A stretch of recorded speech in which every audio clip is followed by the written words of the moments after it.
कभी रिश्तेदारों के चक्कर में, कभी किसी और के चक्कर में। हमारी भी जब हवा चलती है तो बहुत कमर दुखती है। पुराना याद आता है कि कैसे कैसे पिटे थे। बचपन गांव के बच्चों का सिर्फ पिटाई से गुजरता है। उनकी फिक्स होती है कि दिन में 4 बार होगी होगी। सुबह उठने पे होगी एक बार, उसके बाद 11 या 12 बजे के बीच में होगी, फिर 3 और 4 के बीच में, फिर 8 से 9 के बीच में पिट के वो सोते हैं। गांव के बच्चे की फिक्स है 4 बार पिटे। छोटी छोटी बातों पे ही होगी। मान लेते हैं घर में कोई रिश्तेदार आ गया, तो गांव का बच्चा क्या होता है बेचारा, बड़ा भुक्कड़ सा होता है। मतलब आप तो पता ही है क्या मिलेगा, रोटी सब्जी, दिन रात रोटी सब्जी खाए रहे, कुछ नहीं, इसके अलावा कुछ नहीं कि भाई उसको गाजर का जूस मिल रहा है ये वो। सुबह उठ के 1 लोटा भर के चाय लेगा पहले तो, तब उसकी एक आंख खुलती है, फिर बोलता और लूंगा। 1-1 रुपया दे दिया जाता है हमें खुद ही। मैं आपको अपने टाइम की बात बता रहा हूँ, ज्यादा पुराना टाइम नहीं है। हमें खुद 1-1 रुपया दे दिया जाता था कि अपनी चॉइस का नाश्ता करो। बस ये गांव में थोड़ा अलग फैसिलिटी है कि शहर में तो पोहा बन के रख गया, सबको खाना है भाई ठीक है, बट गांव में क्या होता है, सबको 1-1 रुपया दे दिया जाता है, अपनी अपनी चॉइस का नाश्ता ले आओ। तो गांव में क्या होता है कि जब कोई रिश्तेदार आता है, जैसे, तो उसके लिए नाश्ता मंगाया जाता है पार्ले जी की बिस्किट। तो जो गांव का लड़का होता है वो ऐसे बैठ जाता है, ऐसे हाथ करके, और उसकी निगाह नाश्ते पे होती है। और रिश्तेदार भी चिढ़ाने के लिए भाई साहब बार बार पूछेंगे, बेटा लो लो आप भी लो। अब वो रिश्तेदार की तरफ देखता है, फिर अपनी माँ की तरफ देखता है, माँ ऐसे आंख निकाल देती है।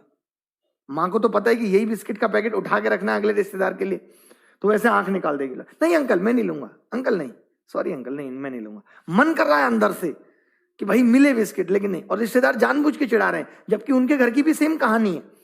बच्चे की निगाह होती है कि नाश्ता उठ के अगर किचन में जाएगा, नाश्ता जैसे कई अंकल तो ऐसे होते हैं पूरा खत्म कर जाते हैं, कई छोड़ दिया बीच में, तो किचन में उठ के जाता है, तो लड़का धीरे से सरक लेता है किचन में, ऐसे करके सरक लेगा, कोई देख तो नहीं रहा, और भाई साहब किचन में जाके नाश्ता मार रहा है। गांव के बच्चे की बड़ी दर्दनाक कहानी। कोई उसको वीडियो गेम नहीं है खेलने के लिए कि आपने वीडियो गेम दे दिया और खुड़े खुड़े खुड़े कर, क्या गेम खेले गांव में, मेढक पकड़ लिया, चुहिया पकड़ ली भाई, तो धागे से बांध ली, उसे ही खेल रहा है। पीछे बड़ी चुहिया, फिर खींच दी पीछे की तरफ, अकेली चुहिया पकड़ ली, चिड़िया पकड़ ली, ऐसे काम करेगा।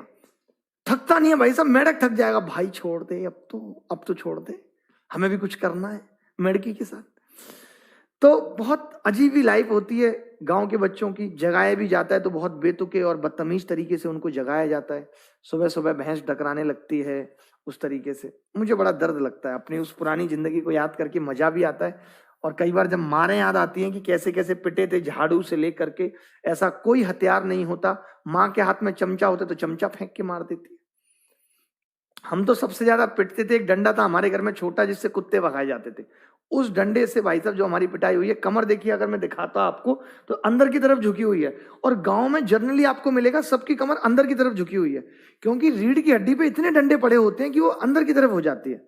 आप पूछ लेना, मेरा गांव रामपुर है और उसमें एक नरेंद्र जी थे, उनकी कमर ऐसे हो गई थी, क्योंकि बचपन में उनकी माँ ने उन्हें फूकना मार दिया था। फूकना समझते हैं, जिससे चूल्हे में हवा फूकी जाती है, हम भी पिटे हैं उससे कई बार, तो हमेशा कमर ऐसे रहेगी। वो सब पिटने का असर है, भगवान न करे आपको ऐसे गांव में कोई जन्म दे। चलिए सवाल पे आते हैं। एक ही घास 7 मुझे निकालना था, तो मैंने क्या किया, इसको गुणा